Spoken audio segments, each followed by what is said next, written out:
it's harder to put together a song with your buzz than when it was back in the day when you just did it and you really wasn't tripping off of the fame and none of that shit. You know what? That's funny you said that, because I think it's more of me not really staying dedicated to it, because, you know, I'm a light switch. One day I'll be feeling a song, and the next day I'll be like, it's whack. I got to start all the way over. So it's pretty much, it's not really like the people around. It's more of how you move in the studio. Like, you got to just keep coming with constant hits, like hits after hit. Yeah.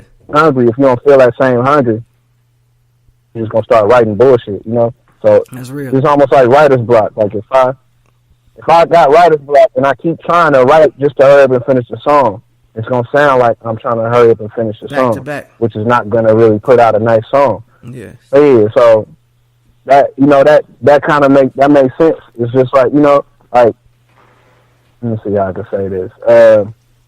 When you got that buzz, everybody's expect you to be on that high level that you already been on. Yeah. If you come up with any other songs that don't sound like that same song, you're not gonna put it out, because that's not what the audience wanted to hear, you know? Yeah. But me personally, I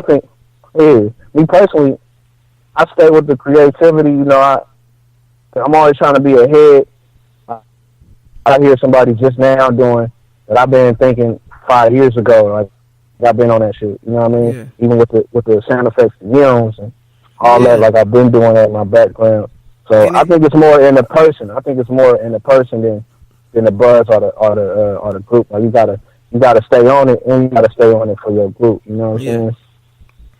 Cause you play a big role. You know what I'm saying? Like, so it probably be people that be anxious and be wanting to push you, but sometimes they just don't know how to come at you no more. You know what I'm saying? And I seen that, like, when I signed with the Mob Figures, like, I seen some people that fucked with me, but it seemed like they didn't know how to talk to me no more, because they was anticipating me to act different. You know what I'm saying? Even though I always been the same, but only people like you and Sos and much different people that really been around since day one, like, man, that nigga exactly the same. But then I got niggas that I really fucked with maybe like for a year or two tough right before I start fucking with them. So they, you know, they important too, you know what I'm saying? Because that time we was really rocking, you know what I'm saying? But they don't know the longevity. They don't know the whole, you know what I'm saying? So they only know what they seen in that little time frame. Like, you know, wasn't no funny shit or nothing like that. But they can't look back and be confident that I ain't finna switch up or I'm still gonna be the same, because we ain't known each other forever. You know what I'm saying? So, like, I see how it be, you know what I mean? But you gotta stay creative.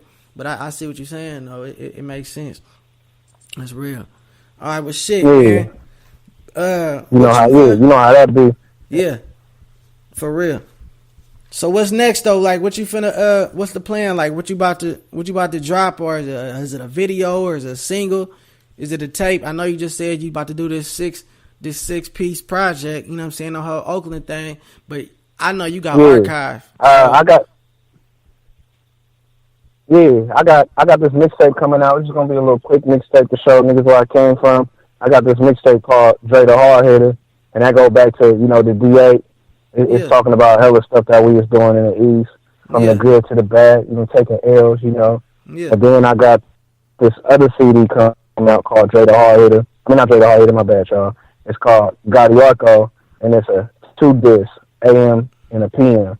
Yeah. You know, I got the morning shift, and then I got the, you know, the night shift. The night shift gonna have all the darky, you know, the crazy shit that's going on, and then, you know, the day shift gonna kind of sound like, you know, I kind of switched over when, you know, got my radio version on, like trying to be on some smooth shit. But, you know, I got a lot of stuff coming out. I'm coming out with clothing.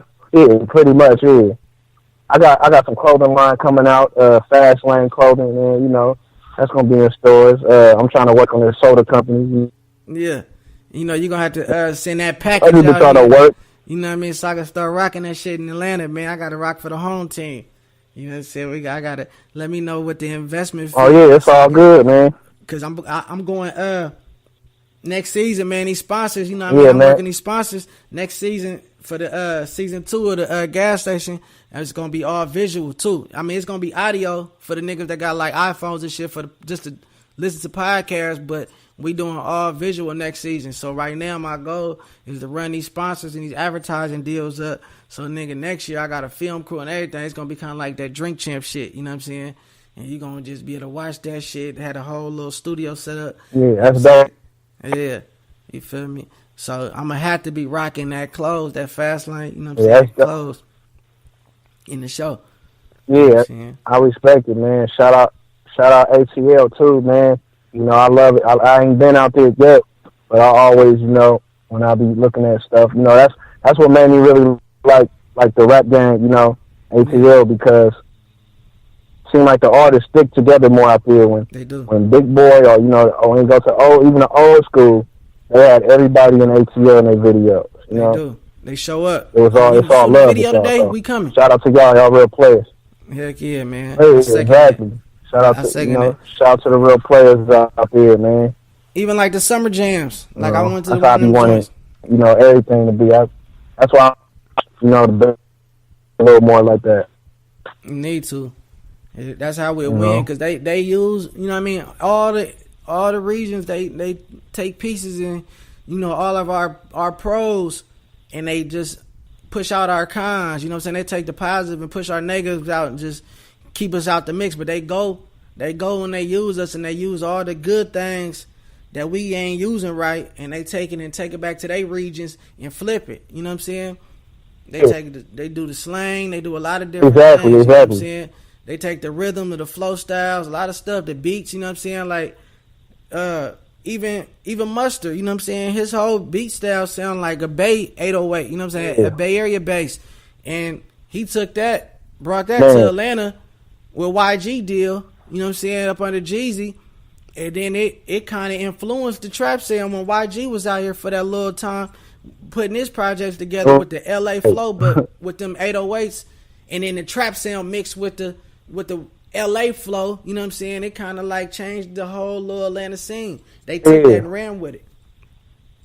You know what I'm saying? But yeah, that's dope. Yeah, DJ Mustard. Every time I hear his beats, he sound like the old school old school 808s. Exactly. Selling out of the trunk beats. Like every beat sound like that. That's real. And, you know, and that'd be crazy. Cause first I was mad at it, but I look at it like, damn, niggas really watching it. He probably really looked up know to where the game come from. You know, he probably looked up to, he probably slapped him back in the day. It's still Cali. You know what I'm saying? The OGs was playing the bass shit. You know what I'm saying? For sure. You know, a lot of our music, Too Short and all them, and Mac Mall was in hella movies on the soundtracks, all them hood movies back in the day, in 40. So, you know, they was in tune for sure. Exactly. You know what I'm saying? Shit, man. Before we get up out of LA too, man. Go ahead. Shout out to Compton Menace. Oh yeah, he hard. Oh my bad. Shout out to Real One in LA. Shout out to Compton Menace. He holler back. You a real nigga. You don't act all Hollywood. You a real nigga. That's dope. There's been a couple of games, couple of little pointers. Oh yeah, that's dope. Shout out to Compton Menace, man. Yeah, man. That boy, he do his thing. I heard he real reputable out there too. That's real. Oh yeah. He really from the streets. Yeah. He ain't pulling no tiger. Exactly. For real. Real shit. Good. But shit, bro, before we get up out this thing, I got like a little quiz for you. It's like I'm gonna ask you a couple questions, and you give an answer just for the fans and the new fans that you just get an idea where your head at. I'm gonna ask you like 10 questions, and you just give an answer. All right, it's good. All right, so the first one, Batman or Superman? Batman. French toast or pancakes? Batman for sure, man. Okay. French toast or pancakes?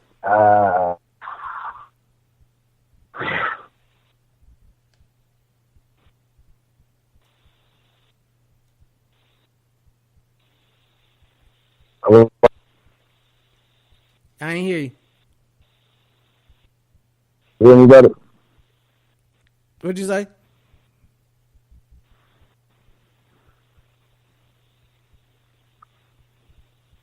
My bad. Something happened with the phone. Are you back? Yeah, it kind of cutting in. Hey. Are you back? Yeah, I'm back. What was the ones at the French pancakes? toast? French toast. Oh, you said pancakes? Yeah. All right. PlayStation or Xbox? Xbox. Britney Spears or Christina Aguilera? I gotta fuck with Christina, man. It's foreign. Yeah. Pizza Hut or Domino's? Yeah.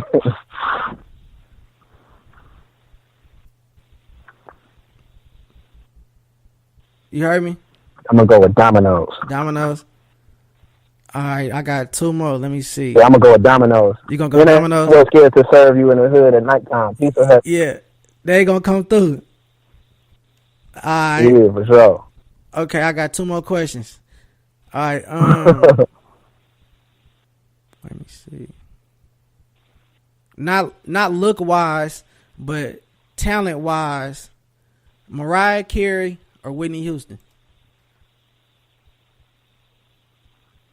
Oh yeah, you know I'm Whitney. You feel me? Whitney hold them nose. Whitney. Yeah, she dope. All right, this the last question. Scarface or Casino? All right. Oh man,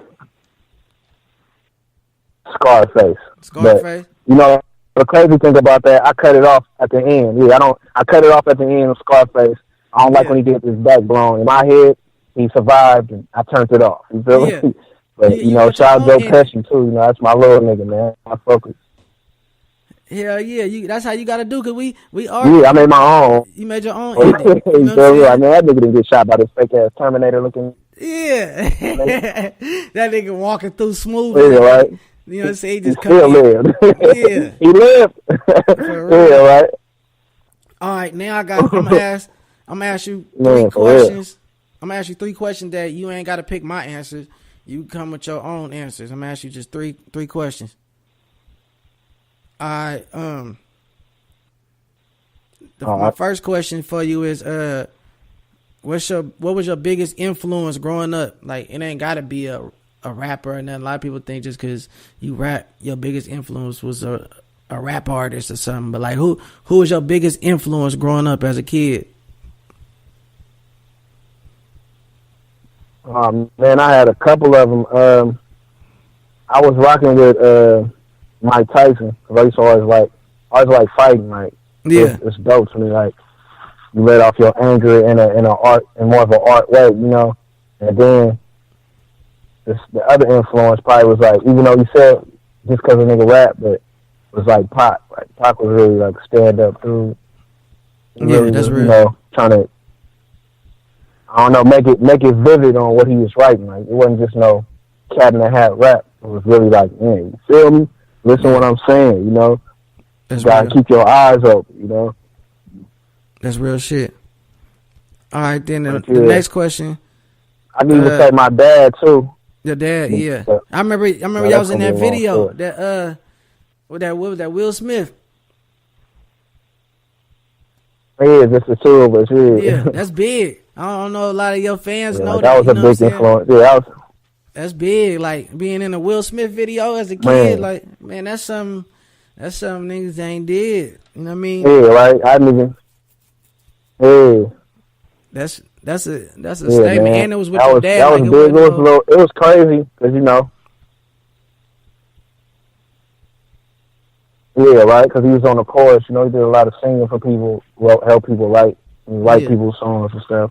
That's why I think I get the talent from what they're writing. Yeah. You know, Brandy, Eric Benet, and all that stuff. Dina Howard. You know, Prince. So he was around all them. He was writing for all them. He was in tune with them. Yeah, he wrote like 2 songs for Prince. Yeah, now he wrote 2 songs for Prince. He did a song with Tupac. Who else? He did a song with Brandy, Eric Benet, Adina Howard. You know, just like the old, like the 90s singers and, you know, artists. Yeah, that's big. So it's for sure in you. You know what I mean? Your pops, he set that